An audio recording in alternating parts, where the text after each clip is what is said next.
Alléluia. Amen. Voilà. Amen. Ça fait, quand je suis arrivée dans cette église, je connaissais Jésus. Et je n'avais pas cette force. Je n'avais pas cette force parce que ça faisait pas longtemps que je connaissais Jésus. Ça faisait pas longtemps. Et puis, arrivé ici, j'ai appris à combattre. Mais avant d'arriver ici, le diable avait accès à ma vie.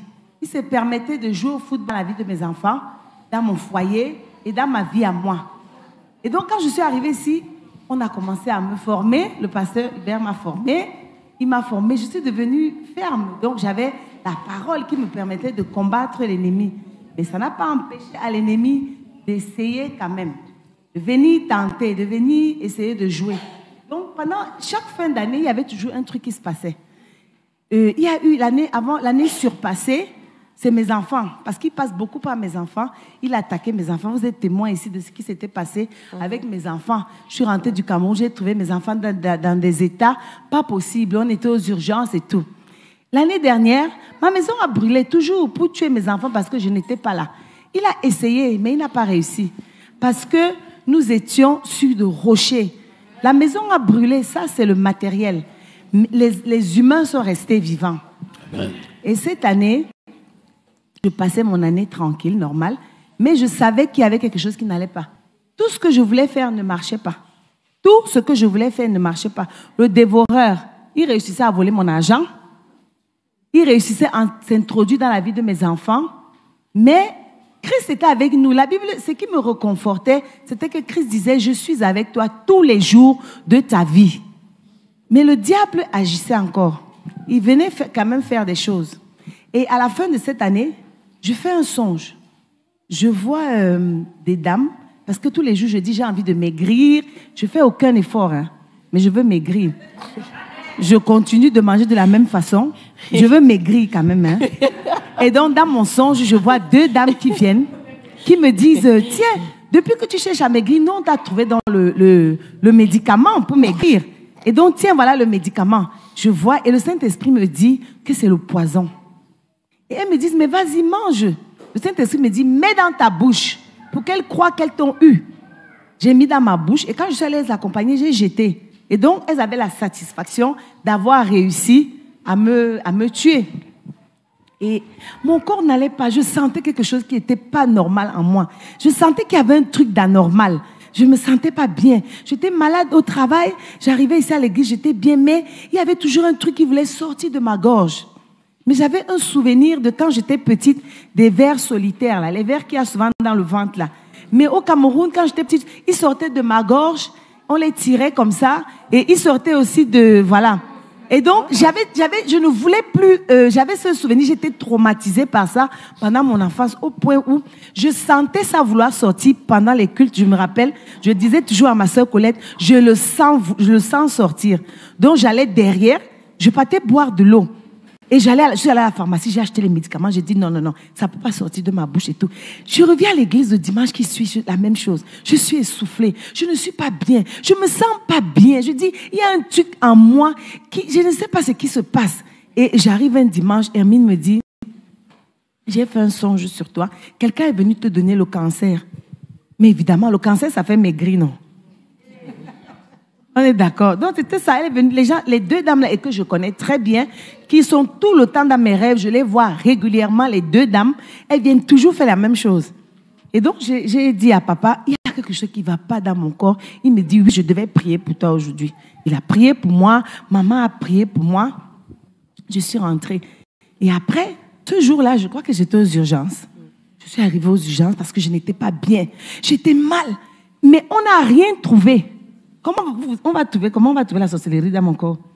On a fait toutes les radios et ils ne voyaient rien. Mais je savais qu'il y avait quelque chose. Il y avait quelque chose. J'ai dit à Colette, je ne sais pas. Colette dit, pardon, ne commence pas maintenant. On vient de nous donner l'agrément. Ton corps là doit... Comment? On doit travailler.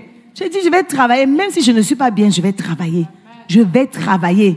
Et donc, ça a continué comme ça. J'étais toujours mal. Pendant longtemps, j'étais mal. Et j'avais cette parole qui me disait, je suis avec toi, je ne t'abandonnerai jamais. Donc j'avais cette assurance que le Seigneur est avec moi. Et puis un jour, j'ai commencé à la fin de l'année, j'ai dit non, il faut que je fasse un travail. Parce que je sais qu'il y a des réclamations souvent dans les familles. Est-ce que ce n'est pas ça qui est en train de me déranger? Donc j'ai commencé la prière. J'ai commencé à chasser l'esprit de mort qui venait dans ma maison. Tous les jours, je chassais l'esprit de mort. Je chassais l'esprit de mort. J'ai commencé un combat, mais acharné contre l'ennemi. Et le Saint-Esprit me dit de parler à mon père. Donc mon père a commencé les révélations par rapport à ce que je voulais. Voilà, pendant mes prières. Et j'ai dit à papa, je m'en vais au Cameroun parce que je dois parler à mon père. Il y a des choses qu'il doit me dire, des choses qui vont permettre la séparation dans ma vie, dans la vie de la famille. Je veux parler à mon père. Donc j'ai expliqué à papa, il m'a dit, il faut faire les choses à temps. Si c'est le moment, il faut partir. Donc je suis partie au Cameroun, j'ai parlé à mon père, j'ai fait tout ce que j'avais à faire. Mais vraiment tout, hein. Et puis après, je suis rentrée chez moi. Je suis allée à l'église de ESJ au Cameroun. Et quand je rentre à la maison, je ne sens pas bien. Je sens qu'il y a quelque chose qui ne va pas. Et le lendemain matin, je sors avec mon mari comme ça. Je veux fermer ma porte. Ouah! Je fais la diarrhée devant ma porte. Je dis, mais ça, c'est quoi ça? Je ne contrôlais plus mon corps. Je n'arrivais plus à contrôler mon corps. Et heureusement que mon mari était descendu, il ne m'a pas vu. Donc j'ai ouvert la maison, je suis allée vite nettoyer, je suis repartie. Le soir, on doit dormir dans le même lit. Donc toute la journée, ça s'est produit. J'étais allée aux toilettes tout le temps, partout. Je m'arrêtais dans toutes les stations où je passais, je m'arrêtais, j'allais aux toilettes. Je me suis dit, ça va s'arrêter. À un moment donné, j'ai pris tout ce qu'il fallait prendre et tout. Je savais qu'il y avait un truc d'anormal en moi, mais je ne pouvais pas vous dire, mais je savais que Dieu est avec moi. Mais c'est quoi cette affaire qui se promène dans mon corps? J'ai chassé, j'ai fait ce que j'avais à faire. Je dors la nuit et à un moment donné, je me réveille. J'étais humide comme ça. Tout mon lit était trempé. Une diarrhée pas possible. J'ai crié, j'ai appelé mon mari. Ah, je suis inondée. Lui aussi, il a sauté. Et moi aussi. Il était dedans. Je ne contrôlais plus mon corps. On a enlevé tous les draps et tout. Donc, je veux dormir mes yeux. Je pensais à ensuite. J'ai dit que, hey, si la fête revient encore là, la honte, j'avais honte devant mon mari. On n'avait jamais vu. À un moment donné, j'ai crié, hey, c'est encore revenu. Fiou, tout le lit était rempli. Encore. Il se réveille, mais là, il était déjà dépassé. Il dit, ah, il n'a jamais vu la quantité de choses là. Il me dit, va te laver d'abord. Il me regarde comme ça, il dit, ça sort d'où ça? Ce qui sort là, c'est quoi? Moi, mais j'étais dépassée. J'ai dit, je ne sais pas d'où ça sort et je ne sais pas. 3 fois, j'ai eu ça la nuit, 3 fois. Finalement, on a dit non, on va aller prier. J'ai mis les collants. Je suis allée m'asseoir au salon. On a prié. Je n'ai plus dormi. Il était 2 heures. Je suis restée assise en attendant la diarrhée là. J'ai dit, je t'attends ce tout-ci. Moi, mais je vais te voir. Alléluia. Je suis allée dans les toilettes à un moment donné. Là, c'est parti partout sur les murs comme ça. J'ai appelé mon mari. J'ai dit que ce tout-ci, ce n'est plus dans le lit. Les murs étaient pas. On a prié et le matin, j'appelle Colette, je dis, Colette, j'ai fait quelque chose cette nuit chez moi. J'ai fait caca dans mon lit. Colette dit, comment? Je lui raconte ça. Elle était choquée. J'ai dit, mais moi-même, je ne sais pas comment ça sortait. Ça sortait seul, ça ne m'avertissait pas. Je ne contrôlais plus mon corps. Je vous dis, après un moment donné, le Saint-Esprit me rappelle. Il me rappelle, mais écoute souvent les témoignages. Quand on écoute les témoignages ici, oui, quand on m'a délivré, j'ai vomi, j'ai fait ci, je suis allée aux toilettes, j'ai mis beaucoup d'heures. J'ai dit à mon mari, mais je sais ce qui est en train de m'arriver. C'est ma délivrance. Amen. Tout ce que je sentais dans mon corps qui n'allait pas. Alléluia. C'est sorti. C'est sorti. J'avais perdu, peut-être en une semaine, je crois que j'avais perdu 7 kilos parce que j'étais comme ça. Et papa Kofi est venu à la maison, il me regarde, il dit, mais je t'ai jamais vu comme ça. Moi qui suis toujours dans la joie, j'étais regardé comme ça sur le canapé. Il a prié pour moi, il a dit qu'il n'y aura rien. Donc il a vraiment prié pour moi. Et après tout cet épisode-là, je suis rentrée tranquille, j'étais bien. La délivrance a eu lieu, alléluia. Amen. Le Seigneur a permis que je sois délivrée. Amen. Et que tout le dépôt qu'il y avait en moi est sorti. Donc, je ne peux pas dire que j'ai eu une mauvaise année. Au contraire, mon année a été bonne parce que j'ai eu ma délivrance au courant de l'année 2021. Et je rentre dans l'année 2022 délivrée. Alléluia. Amen. Amen.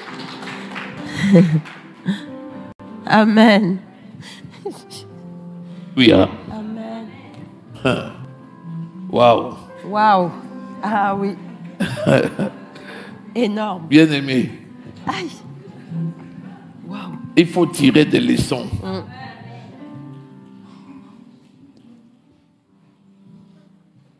Que dit la parole de Dieu pour un enfant de Dieu né de nouveau? Lisons Acte 26, verset 17. Regardez un peu ce que Jésus a fait. Acte 26, 17. Qu'est-ce qu'il a fait? Si vous trouvez, vous lisez. Ça, c'est Apocalypse. On dit ce que Jésus a fait, hein, pas ce que Jésus va faire. Allons-y. Je t'ai choisi du milieu de ce peuple et des non-juifs vers qui je t'envoie. Je t'envoie leur ouvrir les yeux pour qu'ils passent des ténèbres à la lumière. Ouvrir les yeux pour qu'ils passent des ténèbres à la lumière. Et de la puissance de Satan à Dieu. Qu'ils passent de la puissance de Satan à Dieu. Pour qu'ils reçoivent par la foi en moi le pardon des péchés pour qu'ils reçoivent par la foi en moi le pardon des péchés et une part d'héritage avec les saints. Et une part d'héritage avec les saints dans la lumière. Voilà ce que Jésus a fait. C'est pas ce que Jésus va faire. Il te retire des ténèbres et il nous a mis dans le royaume, dans son royaume. Nous sommes des enfants du royaume de Dieu. Il nous a sortis de la puissance du diable et il nous a amenés dans la toute-puissance de Dieu. Il nous a sortis de la pauvreté pour nous amener dans l'héritage. Et il nous a donné à chacun une portion de notre héritage en lui. Bien-aimé, réponds-moi à la question. Est-ce qu'il l'a déjà fait? Est-ce que tu sais que le plus important, c'est de répondre juste à cette question? Est-ce que Jésus est réellement né de nouveau? Si tu es né de nouveau, alors tu es héritier. Dis-moi maintenant, tu sors d'une famille où il y avait des liens. Et ce sont des liens générationnels. Sauf que le jour où tu as cru, tu as changé de lignée. Tu as quitté la lignée familiale et tu es entré dans la lignée en Christ. Pourquoi on voit encore les signes des malédictions familiales? Pourquoi on voit encore ces signes dans ta vie? Ça s'appelle quoi? Les réclamations par quelle voie? Quelles sont les différentes voies d'action du diable? Oui, pas le lien d'âme, mais il agit sur toi comment? Puisque tu as déjà été transporté. Tu es dans le royaume de Dieu. Mais comment est-ce qu'il peut venir jusqu'à t'influencer dans ta nouvelle position? Par le péché, par l'ignorance, par tes paroles, par tes pensées. Voilà. Est-ce que dans le monde, il pouvait s'installer dans ton esprit? Non. Dans le monde? Oui. Ben oui. Quand tu nais de nouveau, tu es enfant de Dieu. Est-ce que l'esprit du malin peut encore s'installer dans ton esprit? Non. Donc tu as changé d'état puisque tu es né de nouveau spirituellement. Alors, par quelle voie donc il va pouvoir agir sur le reste de ton être? Par l'âme et le corps. Il passe par le corps. Et il fait quoi? Il peut te posséder ou bien t'opprimer. C'est l'oppression. Dès que tu es déjà né de nouveau, ton esprit est né de nouveau, c'est fini. Il ne peut plus s'installer dans ton esprit. Parce que le temple du Saint-Esprit, c'est ton esprit. Mais de l'extérieur, il va passer par les voies naturelles et les voies mystiques pour essayer d'opprimer ton âme et ton corps. Et par là, essayer de te déstabiliser pour que tu lâches prise. Est-ce que vous êtes avec moi? Le lâcher prise va commencer par quoi? Par ta déclaration. Tant que tu diras, je suis maudit, tu lui donnes un droit légal de t'opprimer. Ta délivrance commencera par ta déclaration. Je suis né de nouveau, donc la malédiction n'a plus de pouvoir sur moi. Même si tu sens, même si tu vois, même si on te dit, tu sais que tu sais. Amen. Est-ce que quelqu'un peut acclamer Jésus? Amen.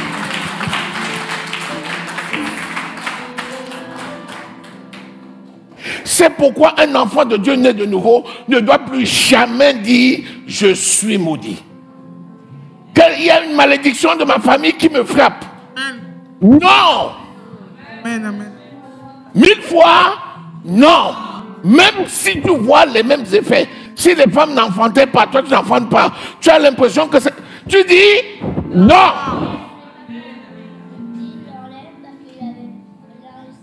Ce qui est sûr, c'est que Satan veut ou pas, le Saint-Esprit va faire le job. Amen.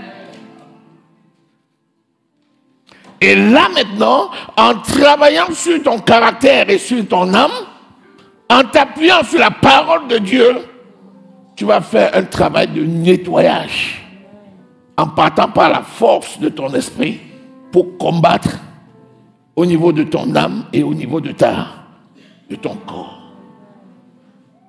Et ce désir-là, il doit être permanent de dire, je t'interdis douleur, je t'interdis échec, je t'interdis stagnation, je t'interdis rétrogradation, je t'interdis improductivité. Tu n'as pas part avec moi au nom de Jésus. Si le combat ne commence pas à ce niveau-là, tu vas être la proie de l'oppression satanique. Tu prends un sachet, un ballon, si tu gonfles dedans, tu agis dans les parois intérieures. Et cela a son action. C'est ça qu'on appelle la possession. Si tu allumes un ventilateur à l'extérieur, tu souffles sur le ballon, il va ressentir une pression qui va aussi le balloter. Ça, c'est l'oppression.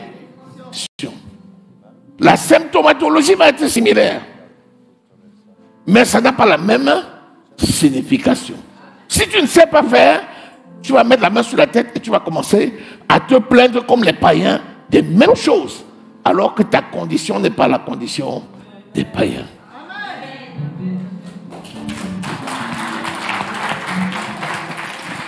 Alléluia. Et là, le Saint-Esprit a fait le travail. Il y avait un désir, il y a une démarche pour aller vers cette libération. Lorsque tu pouvais encore compter sur tes propres volontés, ça freinait.